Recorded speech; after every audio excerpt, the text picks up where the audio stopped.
नमस्कार बंधुरा झर्णा झुमा किचेने सबाइके स्वागत। आज आमी चिकेन दिए घुगनी तैरी करब। सेइजोन्नो देखें एखाने आमी चिकेन निये निয়েছি আর চিকেনগুলোকে কিন্তু একদম ছোট ছোট করে কিমা করে কেটে নিয়ে নিয়েছি।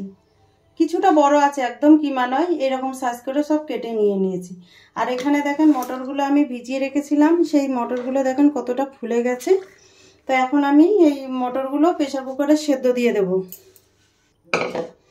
এখানে দেখেন আমি কুকার নিয়ে নিয়েছি, কুকারের মধ্যে এখন মটরগুলো দিয়ে দেব। আর মটরগুলো কিন্তু আমি আগে থেকে ধুয়ে পরিষ্কার করে নিয়েছিলাম।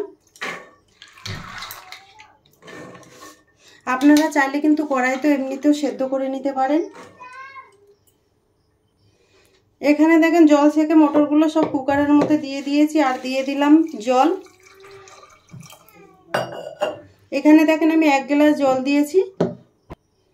মটর সেদ্ধ হওয়ার সাথে দিয়ে দিলাম কিছুটা নুন, হলুদ গুঁড়ো আর খুব সামান্য দেখেন তেল দিয়ে দিলাম। প্রেসার কুকারে ঢাকনা বন্ধ করে দিচ্ছি আর দিয়ে কিন্তু আমি একটা সিটি মেরে নেব। যেহেতু মটরগুলো ফোলানো আছে, বেশি সিটি মারলে কিন্তু মটর একদম গলে যাবে। এখন গ্যাসে চাপিয়ে দেব আমি। দেখেন কুকার গ্যাসে আমি চাপিয়ে দিলাম, এটা সেদ্ধ হতে থাক, ততক্ষণ আমি মশলা তৈরি করে নেব। এখানে দেখেন আমি মিক্সির জার নিয়ে নিলাম। জারের মধ্যে দিয়ে দিচ্ছি আদা নিলাম, রসুন আর 3টে কাঁচা লঙ্কা। মিডিয়াম সাইজের একটা পেঁয়াজ কুচি করে কেটে নিয়েছি, সেটাও দিয়ে দিলাম। একটা বড় সাইজের টমেটোকে কেটে নিয়েছি, সেটা দিয়ে দিলাম। দিয়ে দিলাম গোটা জিরে। এখন এটাকে ভালো করে আমি পেস্ট করে নেব।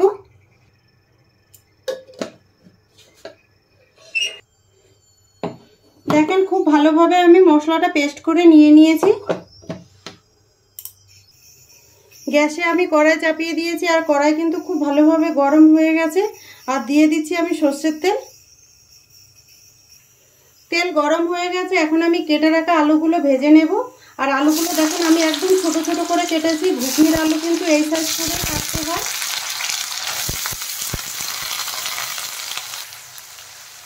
সামান্য একটু নুন দিয়ে দিলাম, হলুদ গুঁড়ো। নুন হলুদ দিয়ে কিন্তু আলু এখন ভালো করে ভেজে নেব আমি।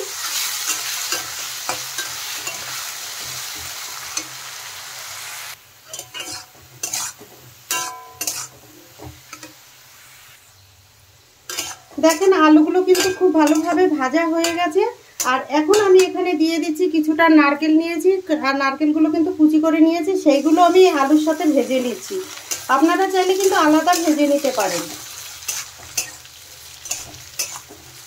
আর আপনারা যদি এইটা চিকেন দিয়ে করতে না চান, তাহলে কিন্তু নিরামিষও করতে পারেন এইরকম নারকেল দিয়ে।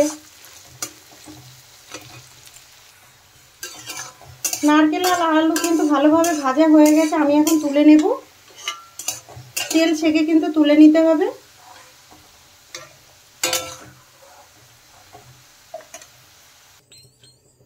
এখন আমি দেখেন ফোড়নে দিয়ে দিচ্ছি শুকনো লঙ্কা, তেজপাতা আর গোটা জিরে। এগুলো একটু হালকা ভেজে নেব। দেখেন মশলা ভাজা হয়ে গেছে।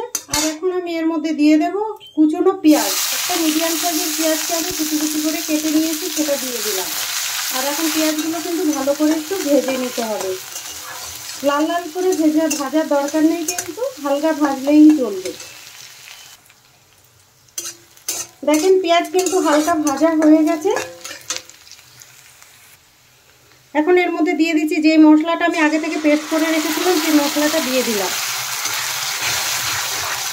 দিয়ে এখন কিন্তু ভালোভাবে কষিয়ে নিতে হবে। মশলার মধ্যে আমি টুকরো করা চিকেনগুলো দিয়ে দেব।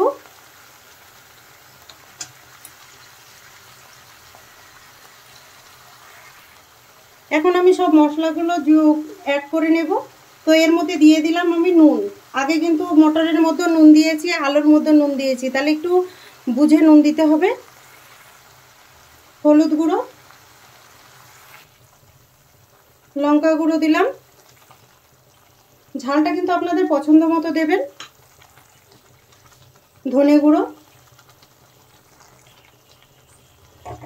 এখন এই সব মশলার সাথে চিকেনটাকে ভালোভাবে কষিয়ে নিতে হবে।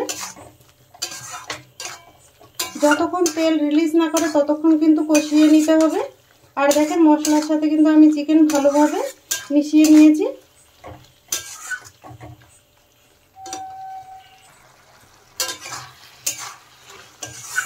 দেখেন মশলা থেকে কিন্তু তেল রিলিজ করতে শুরু করেছে।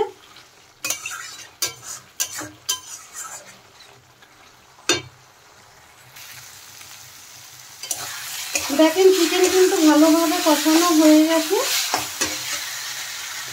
এখন আমি এর মধ্যে দিয়ে দিচ্ছি ভেজে রাখা আলু আর নারকেল, দিয়ে মশলার সাথে আরেকটু ভালোভাবে কষিয়ে নেব।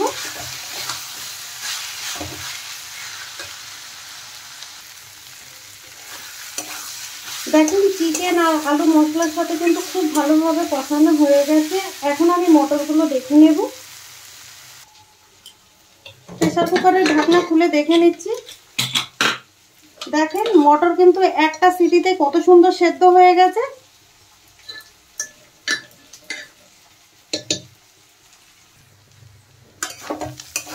এদিকে দেখেন চিকেন আলু ভালোভাবে কষানো হয়ে গেছে। এখন আমি সেদ্ধ করা মটরগুলো দিয়ে দেব। দেখেন মটরগুলো ঢেলে দিয়েছি।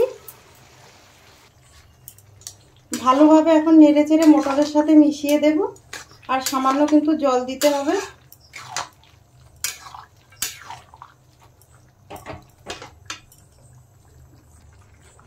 কিছুটা জল আমি গরম করে নিয়েছি, সেই জলটা দিয়ে দিলাম।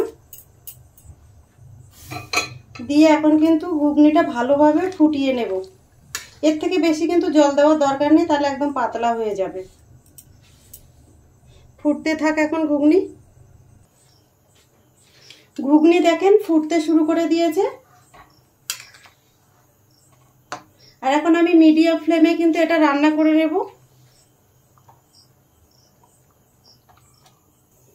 ঢাকনা দিয়ে আমি ঢেকে দিচ্ছি, হতে থাক এখন। ঢাকনা উঠিয়ে এখন দেখে নেব।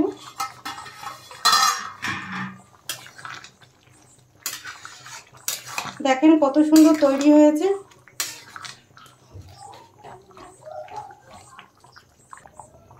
দিয়ে দিলাম দেখেন গরম মশলা গুঁড়ো। গরম মশলা গুঁড়ো দিয়ে দেওয়ার পর আরেকটু নেড়ে চেড়ে ভালোভাবে মিশিয়ে দিচ্ছি। আর আমার ঘুগনিটা কিন্তু তৈরি হয়ে গেছে। আর দেখেছেন কতটা সুন্দর তৈরি হয়েছে, পুরো গাঢ় হয়ে গেছে। একদম পারফেক্টভাবে কিন্তু এই ঘুগনিটা তৈরি হয়েছে। আমি এখন নামিয়ে নেব। দেখেন কত সুন্দর তৈরি হয়েছে। এখন আমি বাটিতে নিয়ে নেব। এখন আমি দেখেন বাটিতে নিয়ে নিচ্ছি।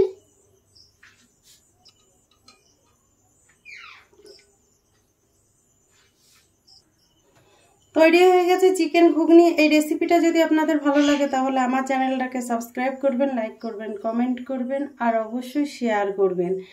আর আমার ভিডিওটা দেখার জন্য আপনাদের অনেক অনেক ধন্যবাদ।